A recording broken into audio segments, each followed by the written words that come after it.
கொளத்தூர் தொகுதியில் ஆய்வு செய்து வரும் முதலமைச்சர் ஸ்டாலின் தணிகாச்சலம் கால்வாயில் நடைபெற்று வரும் புனரமைப்பு பணிகளை பார்வையிட்டு வருகிறார். அது நேரடி காட்சிகளை தற்போது பார்க்கலாம்.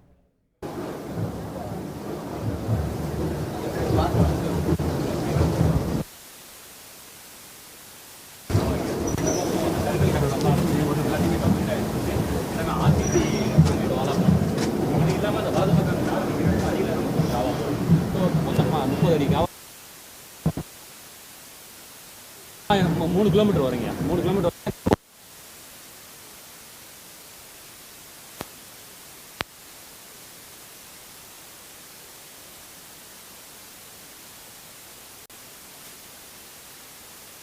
இது பற்றிய மேலும் விவரங்களை எமது செய்தியாளர் ரமேஷ் வழங்க கேட்கலாம்.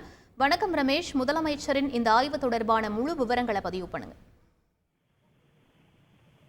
வணக்கம். முதலமைச்சர் மு.க. ஸ்டாலின் கொளத்தூர் சட்டமன்ற தொகுதியில் இன்று பல்வேறு இடங்களில் ஆய்வு செய்து வருகிறார். அந்த வகையில் கொளத்தூர் சட்டமன்ற தொகுதிக்கு உட்பட்ட தணிகாச்சலம் கால்வாய் புனரமைப்பு பணி என்பது நடைபெற்று வருகிறது.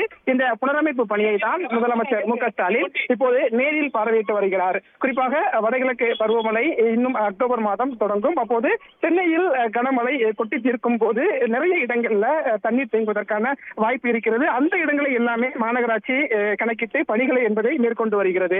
இந்த தணிகாச்சலம் கால்வாயை பொறுத்த வரைக்கும் வட சென்னையின் முக்கியமான ஒரு கால்வாயாக பார்க்கப்படுகிறது.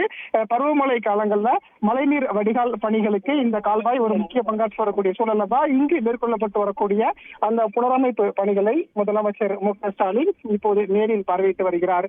ஏற்கனவே கொளத்தூர் சட்டமன்ற தொகுதியில் இன்று 6 இடங்களில் ஆய்வு செய்து வரக்கூடிய முதலமைச்சர் மு.க. ஸ்டாலின் அதன் ஒரு பகுதியாக இந்த இடத்தில் ஆய்வு செய்து வருவதை பார்க்க முடிகிறது. ஏற்கனவே சென்னையில் வடகிழக்கு பருவமழை பணிகள் 95% முடிந்துவிட்டதாக அரசு தரப்பில் தெரிவிக்கப்பட்டிருந்தது. மீதமுள்ள பணிகளில் சென்னை மாநகராட்சியும் தமிழக அரசும் கவனம் செலுத்தக்கூடிய சூழல்ல அதற்கான பணிகளையும் முதலமைச்சர் ஆய்வு செய்து வருகிறார். விவரங்களுக்கு நன்றி ரமேஷ்.